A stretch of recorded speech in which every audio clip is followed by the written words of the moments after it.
Friends, welcome to Rishi Shanvi YouTube channel. ఈరోజు మనము నాటుకోడి చికెన్ తయారు చేసుకునే విధం. ముందుగా కడాయి పెట్టుకొని అందులో ఆయిల్ పోసుకోవాలి ఫ్రెండ్స్. కొంచెం ఆయిల్ ఎక్కువ పడుతుంది నాన్ వెజ్ కర్రీస్లో, అలాగా లేకపోతే టేస్ట్ ఉండదు ఫ్రెండ్స్. ఇలా నూనె వేడెక్కిన తర్వాత ఇందులో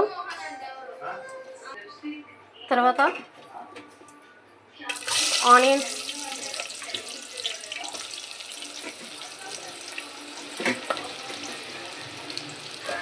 కట్ చేసిన ఆనియన్స్ వేసి వేయించుకోవాలి.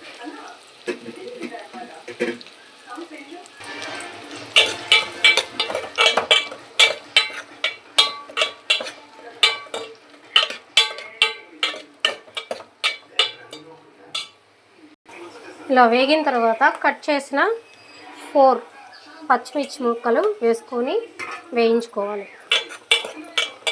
దాంతోపాటు కరివేపాకు, కొంచెం కరివేపాకు,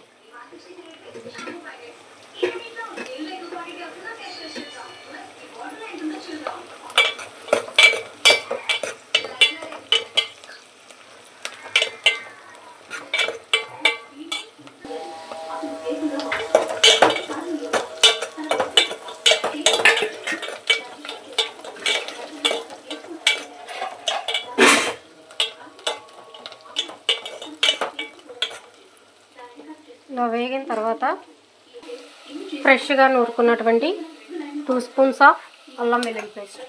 ఫ్రెష్గా నూరుకొని వేస్తేనే కర్రీ టేస్ట్గా ఉంటుందండి.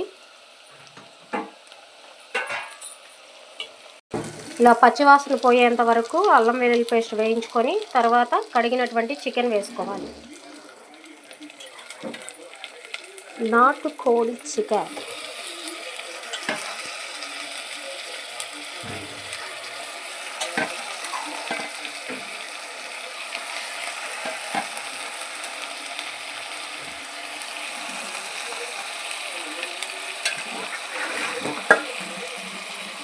ఇలా వేసుకున్న తర్వాత దీనిలో పసుపు,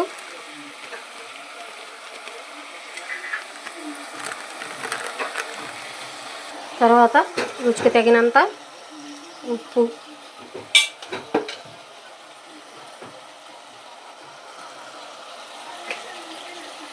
వేసుకొని బాగా కలయబెట్టుకోవాలి. ఇలా కలుపుకున్న తర్వాత దీని మీద మూత పెట్టి సిమ్లో పెట్టుకొని ఒక 15 మినిట్స్ ఉడకనివ్వాలి.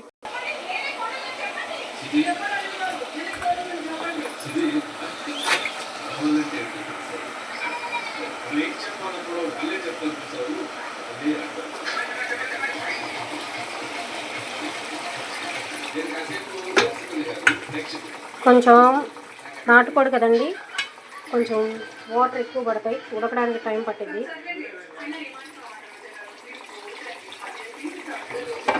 వాటర్ పోసి ఇందులో కారం వేసుకోవాలండి. రుచికి సరిపడినంత కారం వేసుకొని, నాటుకోడిలో కొంచెం కారం ఎక్కువ ఉంటేనే బాగుంటుంది.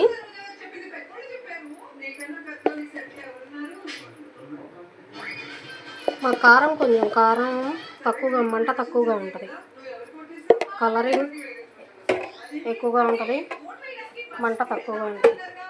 కారం కూడా ఇంట్లో పట్టించుకున్నది అండి, మిరపకాయలు తీసుకొని ఇలా వేసి కారం వేసి కలయి పెట్టుకొని హై ఫ్లేమ్లో పెట్టి ఇంకో పావు గంట ఉడకనివ్వాలి.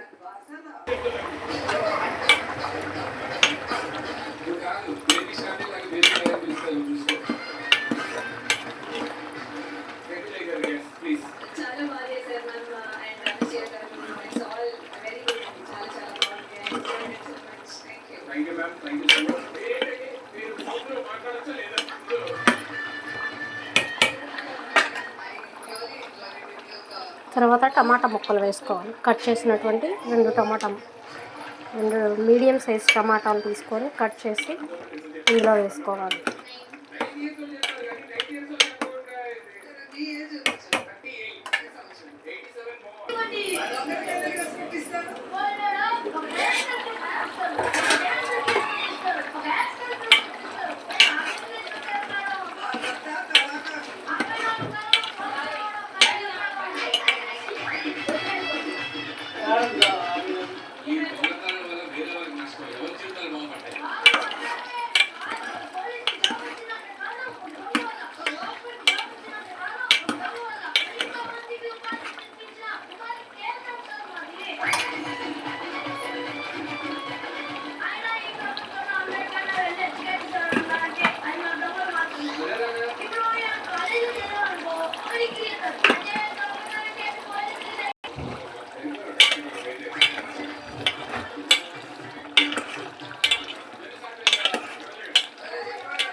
అరకే